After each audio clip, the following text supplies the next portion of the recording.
Well, there was, a fair stream of water coming down Pye Street, which is the Canowta Road, and coming in my place, and swept away the front entrance and everything. But then that eased off, and then I thought, oh well, that's it. It's I couldn't get my car out of the garage because all had been swept away then.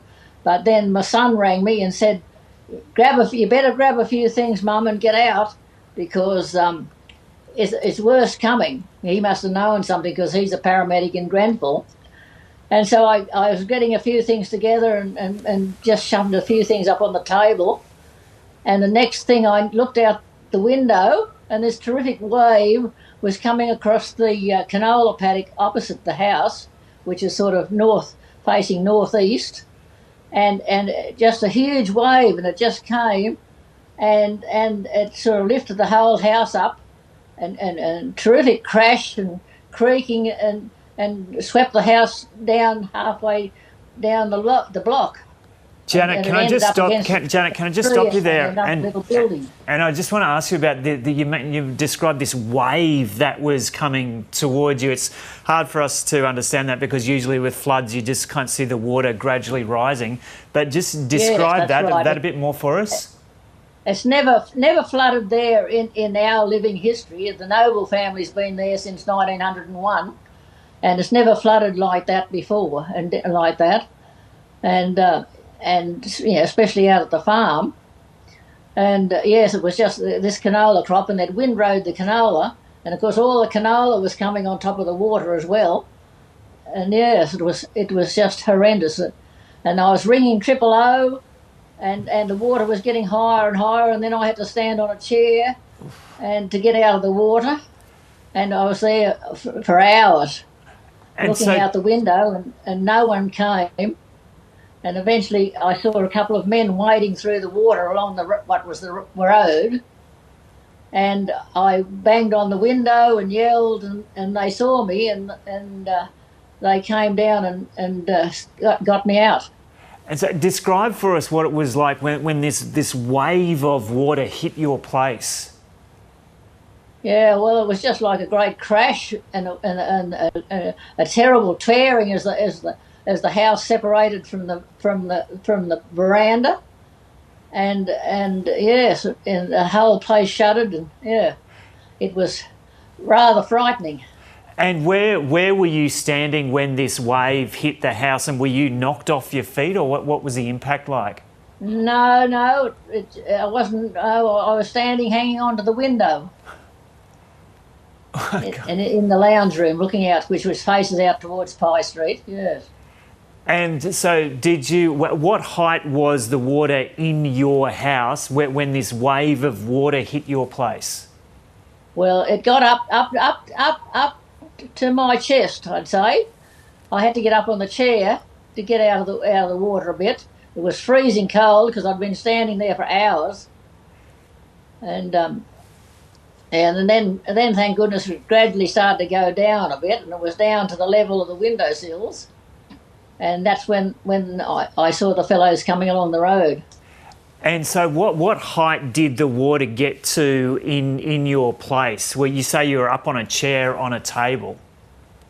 On a chair, yes. It was halfway up the windows. The house was built up on the veranda. It's like it was sort of a 3/4 of a metre off the ground easily, and then yes. And we didn't expect the water to but that's yes, and it came right up halfway up the windows. And so when the house was swept off its foundations, and you were in it as it was being swept off its foundations, how far did it move? It moved about 10 metres, I'd say. And what was it like being in the house in floodwaters with the house being swept away? I don't know. I didn't have much time to think. I was just hanging on for dear life and hoping for the best. And I thought, oh, this is it. I've had it. And I thought can't get out. I couldn't get out because I couldn't. The stream was just a torrent. You couldn't possibly swim against it or swim in it. And there was all sorts of things floating around in it. And did it, when you were in the house, it got swept off the foundations, got moved about 10 metres. Did that happen pretty quickly and it came to a shuddering stop, or did it kind of move over that 10 metres pretty slowly? No, very quickly. And there it stuck. It was just stuck. One corner of the veranda was against a tree, and the other part of it was sort of against a little shed I'd had at the backyard, and that was just what was holding it there.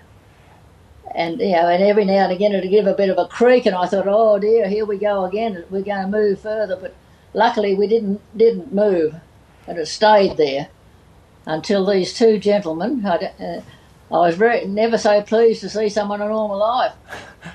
And Janet, so how long were you stuck in your place with the house having shifted off its foundations? You were sitting in there with the water swirling around you before you were able to get out? Yeah, it was about 3 hours. 3 hours? Yeah. Because I was standing in water from about 9 o'clock. And so this was 9 o'clock yesterday morning? Yes. At least it was... I didn't get out of the house till about 1 or something like that. Right. And so, yeah, how did you feel when you saw these guys? Were they in a tinny or something driving past? No, they were just wading along in the water. So they walked me out. We walked out, and we didn't know where we were treading, and I was terrified that... I said, what about the electric light wires? But luckily, I think they must have been turned off. Then we walked over the stumps of the house, the foundations of the house, and over the rocks in my garden, and round the roses that you couldn't see, the standard roses, and we eventually got out onto the road. And what was it like witnessing this? Like, how long have you lived in Eugowra, and what was it like witnessing this happening to your little community? Oh, well, I've lived in Eugowra about 56 years, I think, and we've seen floods from the Mandadri, but they've never been quite as horrific as all this, because this water didn't seem to come from the Mandadri. It came from the hills, because the national park, Nangdara National Park, is up the other end of our property, and it seemed to come from those hills and then down, where it's never ever come from before. And did you have a chance to see what Eugowra looks like now, or did you basically got out of there pretty quickly? No, I didn't bother to look behind. They took me up to the showground, and then I had a hot shower, which was just terrific. And then and I knew that the water had been through the house on the farm, and I thought there was no use going there, so I ended up going to Orange, and then my niece came and picked me up at the RSL. And how did your husband fare through all this when he was 2 k's down the road at the property? Well, luckily his brother was there with him, so that was good. And the water's all through the house there. So, and the car got submerged out there, and his brother's car got submerged. The only thing that they drove the Toyota up to the ramp to the Escort Way, and that was the only bit of place that was out not underwater. So at least they've got the Toyota Land Cruiser there, but they can't get to town at the moment because the water's still too high across the road between the farm and Eugowra. And Janet, so extraordinary stories of survival, including yours, emerging from Eugowra now. Yes. How do you feel about heading back in there at some stage and seeing what's left? Oh, well, it's a bit apprehensive, but I just hope everyone's okay. I was very worried about my neighbour.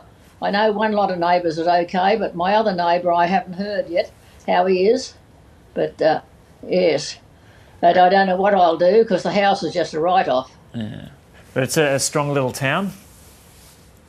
It's it's a great community, Eugowra, a great community.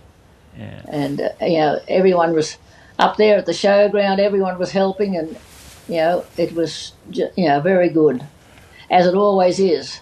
I belong to the CWA, and everyone's been very good. Our CWA rooms, I think, have gone under too, because we've just started an op shop which was going very well, but I guess it's all underwater too.